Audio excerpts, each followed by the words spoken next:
मेरे channel cook with कल्पना में आप सभी का स्वागत है। घर पर खाना बनाना कोई बहुत मुश्किल काम नहीं है। इसके लिए आपको चाहिए थोड़ा सा प्यार, थोड़ी सी मेहनत और थोड़ा सा अपनापन। बस अगर आपको अपने परिवार से प्यार है तो आप भी एक अच्छी कुक बन सकती हैं। तो आइए शुरू करते हैं आज का वीडियो। और इस वीडियो में मैं आपके लिए लेकर आई हूँ शक्करपारा। इसे आप शक्करपारा भी कह सकते हैं, आप इसे मीठी मट्ठियाँ भी कह सकते हैं और आप इसे खाजा भी कह सकते हैं। सभी लोग इसे अलग अलग नाम से पुकारते हैं, लेकिन ये बनाने में इतना इजी है और खाने में तो इसका स्वाद लाजवाब है। तो मैं समझती हूँ कि आपको मेरे वीडियोस पसंद आ रहे होंगे। और आप अगर ये वीडियोस आपको पसंद आ रहे हैं तो आप इन्हें लाइक करें, शेयर करें, कमेंट करें और मेरे चैनल को सब्सक्राइब ज़रूर कर लें। तो आइए शुरू करते हैं आज का वीडियो। मीठे और स्वादिष्ट खाजा बनाने के लिए हमने लिया है 1 कटोरी मैदा और आधा कटोरी गेहूं का आटा।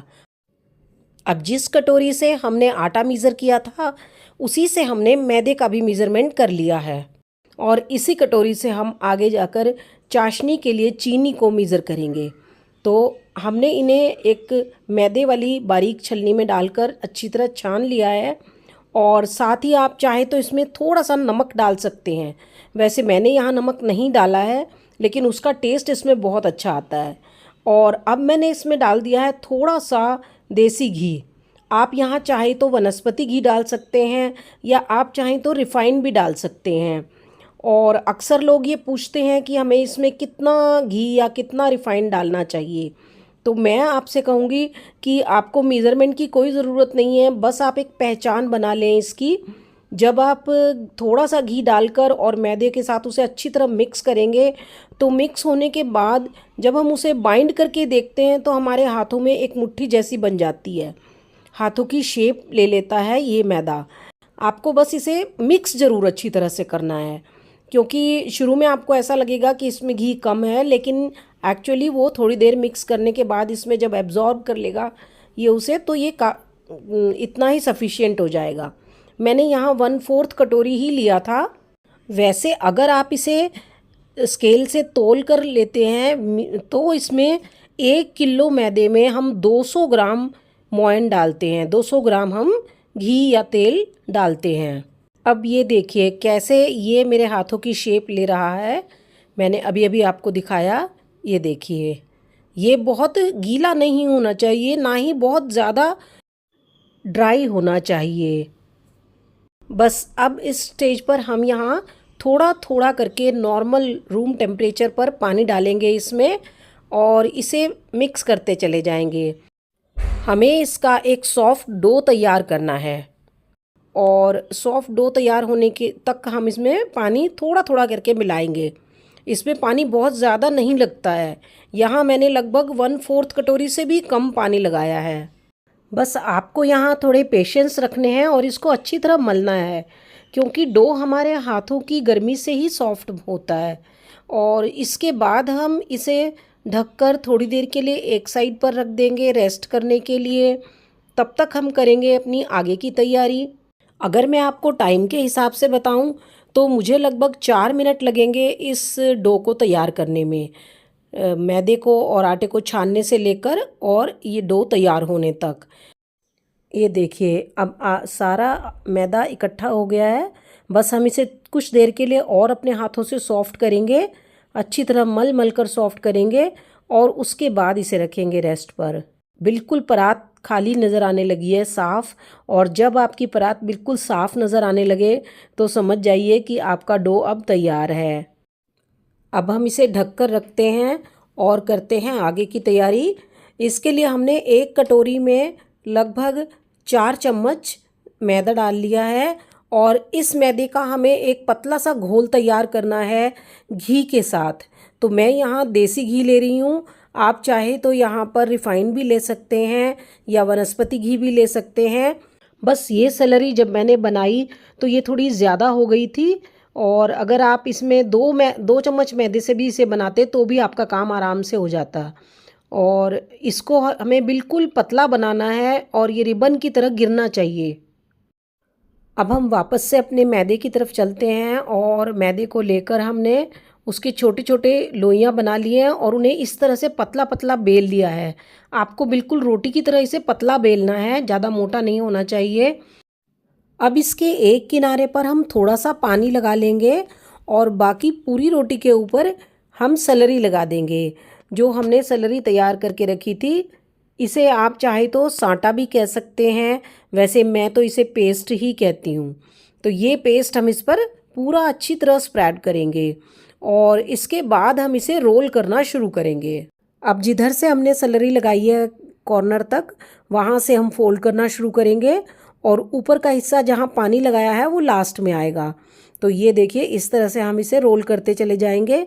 बस आपको यहाँ ये याद रखना है कि ये रोल आपको बिल्कुल टाइट करना है, इसके बीच में हवा नहीं होनी चाहिए।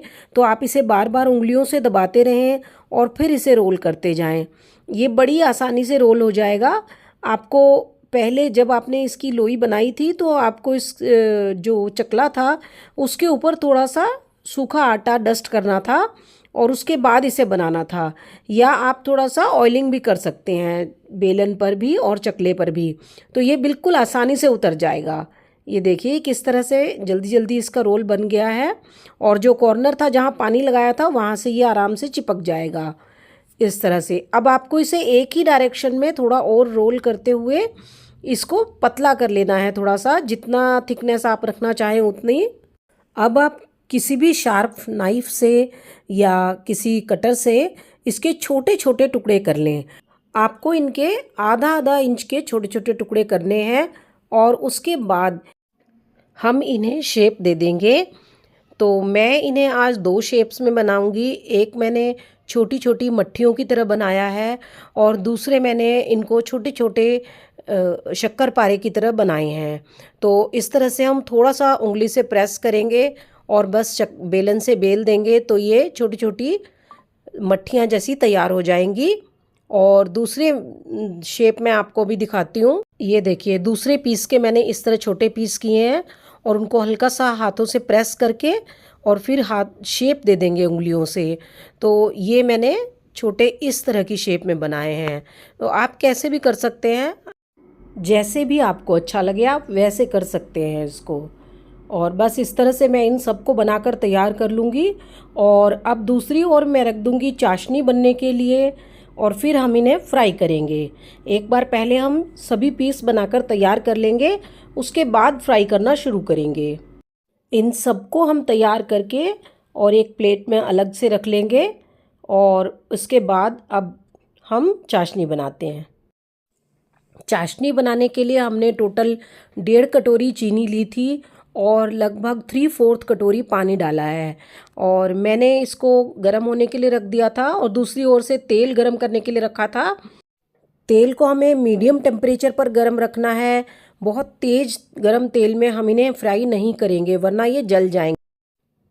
मैदा बहुत जल्दी अपना कलर चेंज करता है, इसलिए हमें इस बात का ध्यान रखना है कि हमें बिल्कुल सिम गैस पर इन्हें सेकना है।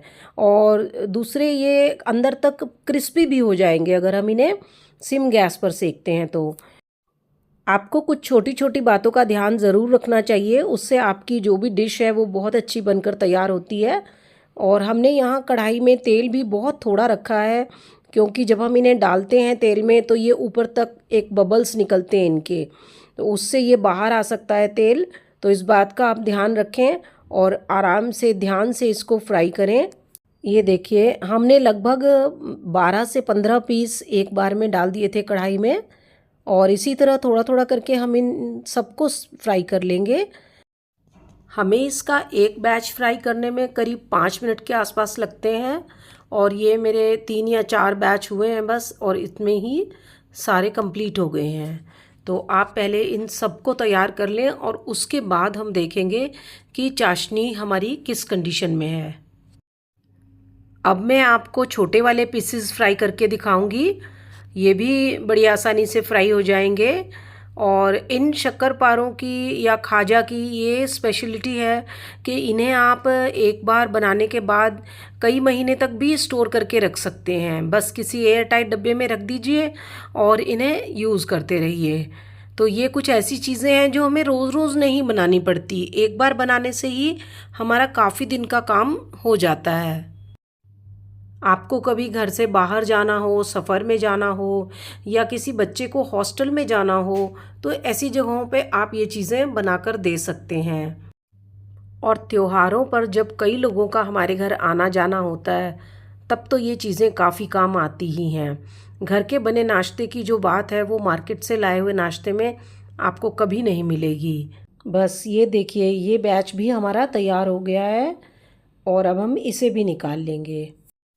सारे शक्करपारे और मठरियाँ फ्राई करने के बाद हम चाशनी को देख रहे हैं और चाशनी जैसे ही किनारों से सूखने लगेगी, इसमें वाइट वाइट क्रिस्टल्स फिर से जमने लगेंगे बर्तन में, तो हमें पहचान हो जाएगी कि चाशनी बिल्कुल तैयार है। हमें इस स्टेज तक चाशनी को पकाना है।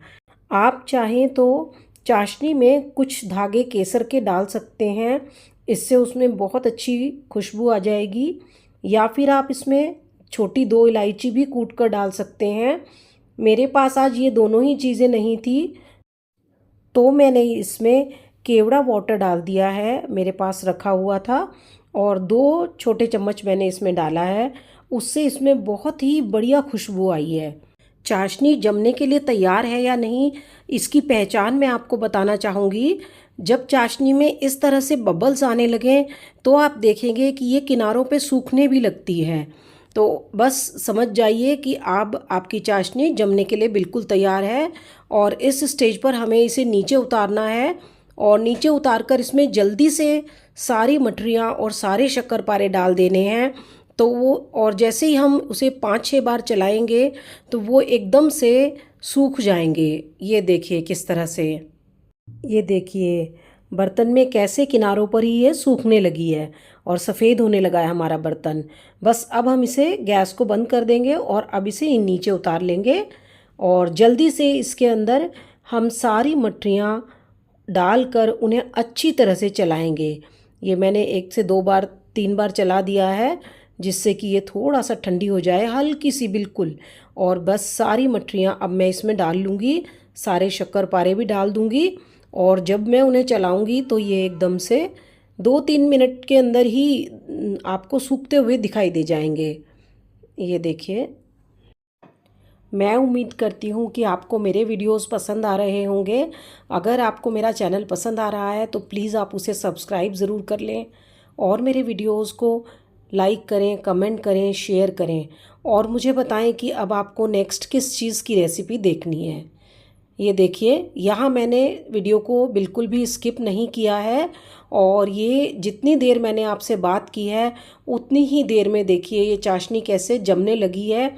और अभी बस 1 मिनट के अंदर अंदर ये एकदम से वाइट हो जाएंगे, क्योंकि चीनी बिल्कुल अच्छी तरह से जम चुकी होगी। ये देखिए, ये अभी मैं आपको दिखाती जाऊंगी, और ये अपने आप ही अलग अलग हो जाएंगे, या 1-2 अगर आपस में चिपक भी जाएं तो आप उन्हें कड़छी से अलग कर दें।